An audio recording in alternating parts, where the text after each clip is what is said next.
یہاں عبادت کرنے والے کو اوپر جانے سے پہلے سے پتہ لگ جاتا ہے کہ میں کس درجے پہ ہوں. وہاں بھی بے حساب درجات ہیں. پہلی منزل ہے, دوسری ہے, تیسری ہے, چوتھی ہے, 10ویں ہے, ہزاروں منزلیں ہیں. تو خدا اس کو اس دنیا کی لیاقت کے حساب سے اس درجے سے پہنچا جاتا ہے. تو جتنا وہ اوپر جائے گا اتنا وہ خدا کے قریب ہوگا. اس دنیا کے اندر میں نے جیسا ذکر کیا کہ ہر نیکی کے سامنے بدی ہے, ہر عبادت کے سامنے گناہ ہے, شیطان کھڑا ہو گیا. تو یہ چیز موت کے بعد نہیں ہے. روحوں کے سامنے شیطان کام نہیں کرتا. تو وہاں تو 100% اچھا ہی اچھا ہے. یہی ہے یہ زندگی ہماری کہ جس زندگی میں ہم جو چاہیں کر لیں, تھوڑا کریں گے بہت ہو جائے گا. اور ہماری بخششیں یہ ہیں کہ اس دنیا کی زندگی کے اندر جو آدمی ایک نیکی کرے گا تو 1.25 نیکیاں اس کی لکھی جائیں گی. وہاں یہ چیز نہیں ہوگی. وہاں ایک کا بدلہ ایک ہی ملے گا. یہاں ملے گا ایک کے بدلے میں 1.25 ملیں گے. یہ خدا کی رحمت اور بخشش ہے تاکہ ہم وہاں کا بتا بنا سکیں. تو اس دنیا میں ہمیں بہت ہوشیار رہنا چاہیے, بہت ہوشیار رہنا چاہیے. ظاہر کی بھی عبادت کرو اور باطن کی عبادت زیادہ کرو. چلتے پھرتے اپنا ذکر جاری رہنا چاہیے. کسی ایسی عادت ڈال دو کہ اگر کسی کے ساتھ بات بھی کر رہے ہو تو بھی وہ ذکر اندر جاری ہے اور اس ذکر کا احساس ہوتا ہے کہ میرا ذکر جاری ہے. دماغ کے اندر خدا تعالیٰ نے ایسا کمپیوٹر بنایا ہے, جیسے یہ جیسے ٹیپ ریکارڈر ہیں, اس کو آن کر کے بیٹھ جاؤ تو یہ بولتا رہے گا جب تک کہ ٹیپ اس کی ختم نہ ہو جائے. ہمارے اندر کی ٹیپ ختم ہونے والی ہی نہیں ہے, تو اس کو ہم آن کر دیتے ہیں تو پھر وہ 24 گھنٹے چلتی رہتی ہے. اللہ اللہ اللہ یا علی یا علی پھر جو ہمارا ذکر ہے وہ جاری رہتا ہے, 24 گھنٹے جاری رہتا ہے. اور آدمی کو اس ذکر کا احساس بھی ہوتا ہے کہ میرا ذکر جاری ہے. جس آدمی نے یہ حالت اپنی بنا ڈالی پھر اس کو کوئی غم نہیں, اس کو کوئی فکر نہیں, اس کو کوئی پرواہ نہیں. بلا فرمایا میرا مومن مستانہ شیر جیسا. ایک شیر مست ہوتا ہے, اس طرح جنگل میں گھومتا ہے, تو میرا مومن دنیا میں اس طرح پھرتا ہے جیسے ایک مست شیر ہوتا ہے. کوئی ڈر نہیں ہوتا, کوئی پرواہ نہیں ہوتی. غم آ گیا تو بھی غم اس کے نزدیک نہیں آتا. اس سے دنیا میں پرابلمس ہوتی ہیں, دکھ تکلیف ہوتی ہیں, مگر مومن کو دل میں وہ چیز لگتی نہیں. تو یہ درجے ہمیں حاصل کرنے ہیں اور کرنے چاہیے. ہمارے تو سوچتی ہے, ہم کو گھبراہٹ ہوتا ہے, ہم کو ایسا ہوتا ہے, ہم کو کچھ کرا دیا ہے, ہم کہاں جا رہے ہیں, گناہ کیے ہیں تو دل سے ہمارا اندر کا گھر بھی صاف ہونا چاہیے. یہاں روز جھاڑو نکالتے ہو, پانی والے کپڑے سے اپنی فرش صاف کرتے ہو, یا کسی بڑے گھروں کے اندر ویکیوم کلینر ہیں کہ جو ڈسٹ اٹھا لیتے ہیں. تو ہمارا جو اندر کا گھر ہے اسے بھی ہمیں روزانہ صاف کرنا چاہیے. اور روزانہ صاف کرنے کی باتیں یہی ہے کہ ہم خدا کی عبادت کریں اور ہمارے اعمال اچھے ہونے چاہیے. اعمال اگر نیک نہیں, ہماری نیتیں اگر اچھی نہیں تو سب خراب. کیونکہ ہمارے اعمال کی جتنی بھی بنیاد ہے وہ ہماری نیت کے اوپر خدا نے رکھی ہوئی ہے. نیت اچھی رکھو. اور کسی نے برا کر دیا, بدلا مطلب چھوڑ دو. اگر وہ بہت نیچا انسان ہے, ذلیل آدمی ہے, تو اسے سمجھ اور پچھتاوا نہیں ملے گا, اور وہ اسی طرح سے خدا کی سزا پاتا رہے گا. لیکن اگر وہ اونچی قسم کا آدمی ہے, سمجھدار ہے, مومن ہے, تو اس کا دل جلے گا کہ میں نے فلانے کا خراب کیا, اس لیے بدلا مت لو, چھوڑ دو. قوم کے آدمی ملا مولوی آتے ہیں, مجھے کہتے ہیں کہ تم لوگ آغا خان کو خدا کے طور پہ مانتے ہو. میں نے کہا دیکھو آپ لوگوں کی سمجھنے کی اندر فرق ہے. ہم آغا خان کو امام مانتے ہیں, اور امام وہ ہوتا ہے جس میں اللہ کا نور ہوتا ہے. اور چونکہ ہم لوگ اللہ سے بہت محبت کرتے ہیں، تو جیسی ہم محبت اللہ سے کرتے ہیں ہم ایسی محبت اپنے امام سے کرتے ہیں، تو پھر وہ چپ ہو جاتے ہیں۔ جواب دینے کا طریقہ ہے، اور سامنے کیسا آدمی ہے وہ بھی دیکھنا چاہیے۔ اب ایک لوری ڈرائیور مجھے پوچھے شیخ صاحب یہ آپ اسماعیلی لوگ آغا خان کو خدا کہتے ہو، تو میں فوراً کہہ دوں گا نہیں یہ لوگ جھوٹ بولتے ہیں، یہ تم بھی کیا سمجھتے ہو، یہ کہہ کہ میں اس کو نکال دوں گا۔ لیکن میرے پاس کوئی مولوی کوئی پڑھا لکھا آدمی آئے گا تو میں ایسا جواب دوں گا کہ ہم آغا خان کو امام مانتے ہیں، اور امام وہ ہوتا ہے جس میں اللہ کا نور ہے، اور ہم اللہ کو پیار کرتے ہیں، جیسے ہم محبت اللہ سے کرتے ہیں ایسی محبت آغا خان سے کرتے ہیں۔ پھر وہ چپ ہو جاتا ہے، وہ سمجھ جاتا ہے مگر بول نہیں سکتا۔ جو حصہ ہے اللہم اے خدایا انت سلام، تو سلامت ہے، ومنک السلام، تیری طرف سے سلامتی آتی ہے، وعلیک الف سلام، تیرے اوپر ہزاروں سلامتیاں۔ یہ لفظ الف کا اس دعا میں نکل گیا، مگر ایک دعاؤں میں ہے کہ اللہ تجھ پر ہزاروں سلامتیاں، الف کا مطلب 1000، یعنی یہاں الف سلام ملا کے ایسا کر دیا، ہزاروں سلامتیاں ہیں تجھ پر۔ تو یہ کون سی ہم کون ہے کہ اللہ کے اوپر ہم سلامتی بھیج رہے ہیں؟ اور یہ دعا خود رسول اللہ نے فرمائی۔ تو اس سلامتی کا یہ مطلب نہیں ہے جیسے ہم بچوں کے لیے یا اپنے بزرگوں کے لیے دعائیں مانگتے ہیں اللہ تم کو سلامت رکھے، تو اس سلامت سے ہماری مراد کیا ہوتی ہے پتہ؟ کہ تم تندرست رہو اور جیتے رہو۔ ہاں، ہماری مراد یہ ہوتی ہے کہ تم تندرست رہو اور جیتے رہو۔ یہ سلامتی اللہ کے اوپر ہم نہیں کہتے کہ اللہ تندرست رہے اور جیتا رہے۔ یہاں عربی زبان کا لفظ جو سلام ہے وہ بہت بڑا لفظ ہے۔ اس سلام کا مطلب یہ ہے کیا اللہ تو سلامت ہے۔ اس سلامت کا مطلب یہ ہے کہ جس میں کوئی برائی نہیں، سمجھے؟ تم انت سلام یعنی تو سلامت ہے، اس کا مطلب یہ ہے کہ یا اللہ تیرے میں کوئی برائی نہیں، ومنک السلام، اور ایسی حالت کہ ہم میں بھی کوئی برائی نہ ہو، وہ سلامتی تیری طرف سے آتی ہے۔ علیک الف سلام، اب ہم تم کو سلام کرتے ہیں، ہزاروں سلام ہے۔ یہاں سلام کا مطلب ہم اپنے آپ کو سبمٹ کرتے ہیں، سمجھی؟ سلام کے لفظ کو اس کے بہت سے مطلب ہیں اور ہر سینٹینس میں اس کا الگ مطلب ہے۔ تجھ پر ہزاروں سلامتیاں، اس سلامتی کا وہ مطلب نہیں کہ تیرے میں کوئی برائی نہیں۔ یہاں سلام کا مطلب ہے اے اللہ ہم تم کو سلام کرتے ہیں۔ سلام کا مطلب ہم تیرے سامنے کوئی جھگڑا نہیں کرتے، کوئی عذر نہیں کرتے۔ سلام کا مطلب پیس ہے، انگلش میں لکھو تو اس کا مطلب ہے پیس، پیس یعنی امن، کہ یا اللہ ہم تیرے سامنے تیرے کوئی جھگڑے میں کہ تکلیف میں کہ شکایت میں نہیں ہے، یعنی ہم تیرے تابع دار ہیں۔ تو علیہ کا یرجع السلام، اور یہ تمام سلامتیاں تیری طرف رجوع کرتی ہیں، یعنی تو سب چیز کا منبع ہے، منبع یعنی اسپرنگ، اور یہ ہیر پھر کے واپس تیرے میں جائیں گی۔ جیسے سمندر میں سے سورج کی گرمی سے بھاپ نکلتی ہے، بادل بنتے ہیں، پانی برستا ہے، ندیوں میں سے ہو کے پھر سمندر میں چلا جاتا ہے۔ یہ علیہ کا یرجع السلام، یہ تمام سلامتیاں واپس تیرے میں چلی گئی۔ مطلب یہ کہ اول بھی تو ہے آخر بھی تو ہے۔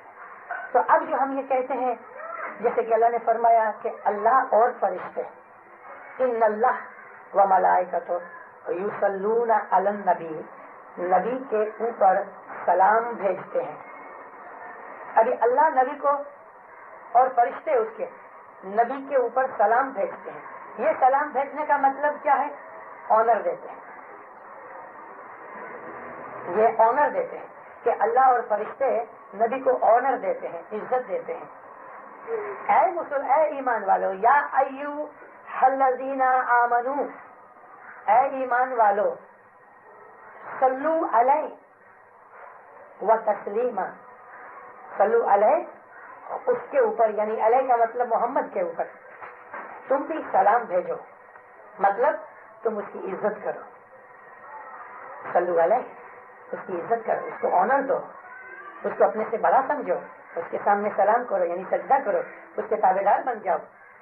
و تسلیمہ, اس بات کو تم قبول کرو, جو وہ کہے وہ قبول کرو, مطلب فرمان بردار بنو. یہ اتنی اچھی ہے وہ سلوات کا مطلب جو عام طور پہ بچے سمجھتے نہیں, مگر میں نے جس طرح سمجھایا کس طرح سمجھا ان کو, تو سلام کے الگ الگ مطلب ہیں. اب کیا ہوا آخر میں کہ اے خدایا صلی علی محمد, محمد کے اوپر و آل محمد کے اوپر سلامتی بھیج. اس سلامتی کا مطلب وہ نہیں کہ وہ تندرست رہے اور جیتا رہے, مگر یہاں یہ ہے کہ اے خدایا ہم دعا کرتے ہیں کہ تم محمد اور اس کی آل کے اوپر عزت اور جو تیری نورانی طاقت ہے وہ اس پہ قائم رہے. اب یہاں ایک اور چیز ہے, آل محمد میں صرف حضرت امام کی ذات مبارک ہی نہیں, اس کے بھائی بھی ہیں, اس کے بیٹے بھی ہیں, وہ بھی آل میں ہیں. ابھی شہزادہ حسن کیا حسین ہے, اور شہزادہ رحیم ہے, پرنس امین ہے, یہ بھی تو آل رسول تو ہیں نا. تو ہم ان کے لیے بھی سلامتی مانگتے ہیں, اور عرض ہماری ہوتی ہے تو حضرت امام کے نور کو ہوتی ہے. نور تو سلامت ہے, جیسے کہ اللہ مانتا سلام. تو سلوات کے اندر ہم امام کے اس نور کو ایڈریس کرتے ہیں تاکہ امام کا بدن بھی اور امام کی جو فیملی ہے وہ بھی سلامت رہے, ہمیں گائیڈنس ملتی رہے. لفظ تسلیمہ جو اس میں آ گیا وہ پہلے بات میں تسلیمہ کا لفظ نہیں ہے, اس میں تو صرف ہے کہ یصلون علی النبی, نبی کے اوپر سلامتی بھیجتے ہیں. پھر ہم کو کہا کہ تم بھی صلو علیہ وسلموا تسلیما, تم بھی اس کے اوپر سلامتی بھیجو یعنی اس کی عزت کرو, اور صلو علیہ تسلیما کا مطلب اس کی تابعداری کرو. تو تابعداری کا لفظ تم کو ہے یعنی مومنوں کو.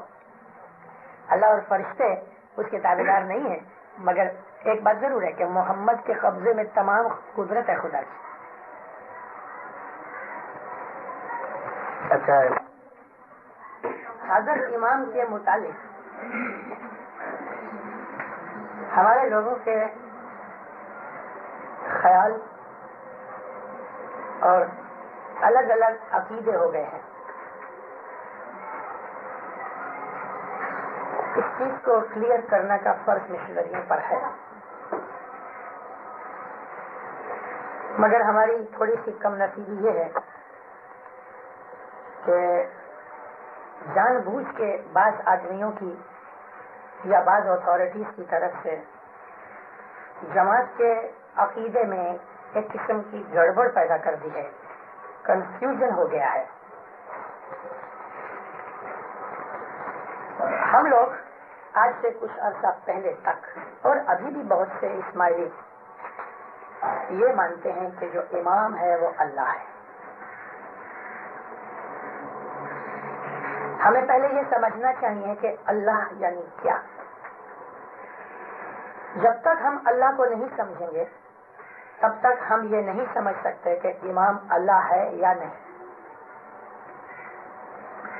ہمارے جنانوں میں مولا کے فرمانوں میں ہمیں یہ چیز بتائی گئی کہ جو اللہ ہے وہ نور ہے. میری ابھی جو میں اس وقت بول رہا ہوں اس کو بہت دھیان سے سمجھنا.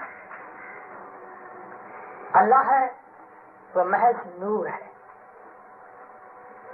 وہ ذات پاک ہمیشہ سے ہے, اس کو کسی نے بنایا نہیں. نہ اس کا کوئی بیٹا ہے, نہ اس کی کوئی بیٹی ہے, نہ اس کا کوئی باپ ہے, نہ اس کی ماں ہے, کیونکہ اللہ کا بدن ہے ہی نہیں.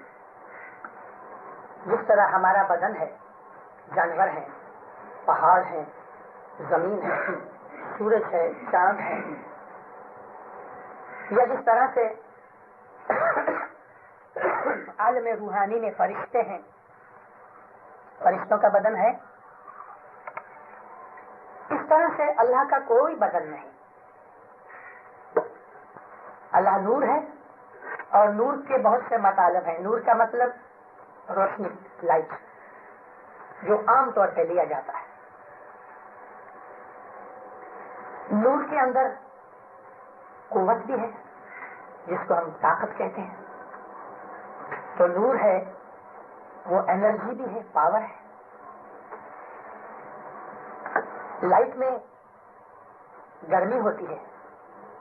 دو قسم کی لائٹ ہے, ایک ڈائریکٹ لائٹ ہوتی ہے, ایک انڈائریکٹ لائٹ ہوتی ہے. سورج کی جو روشنی ہے وہ ڈائریکٹ لائٹ ہے, اور چاند کی جو روشنی ہے وہ انڈائریکٹ لائٹ ہے. کیونکہ سورج سے چاند روشن ہوتا ہے, چمکتا ہے, اور اس کا جو عکس ہے, ریفلیکشن, وہ ہم پر آتا ہے. تو یہ انڈائریکٹ روشنی ہے. لہذا انڈائریکٹ روشنی کے اندر گرمی نہیں, انرجی نہیں, پاور نہیں. مگر اللہ جو ہے وہ انرجی ہے, پاور ہے, اس میں وہ نور ہے, اس میں قوت ہے, اس میں گرمی ہے. مگر اس کا کوئی بھی بدن نہیں. کیونکہ اگر ہم بدن بنا دیں اللہ کا یا سمجھ لیں تو اس کا یہ مطلب ہوا کہ بدن کے اندر وہ ہے اور باہر نہیں. تو ہم نے اللہ کو محدود کر دیا, لمیٹڈ بنا دیا. تو یہ اللہ نہیں ہے کہ جو بدن میں ہو. بدن اللہ کے ساتھ نہیں لگتا. نہ اس کو موت ہے, نہ بیماری ہے, نہ اونگ ہے, نہ بھوک ہے, نہ پیاس ہے. اسے کوئی طرح کی محتاجی نہیں. تو یہ ہے اللہ کے نور کی ہماری سمجھ اور ہمارا ایمان. ابھی جب ہم اس بہن نے بات نکالی کیا آخری اسٹیج, سب سے اونچی چیز کیا ہے کہ ہمارا روح اللہ کے روح کے ساتھ یا نور کے ساتھ مکس ہو گیا, تو ہم اللہ بن گئے.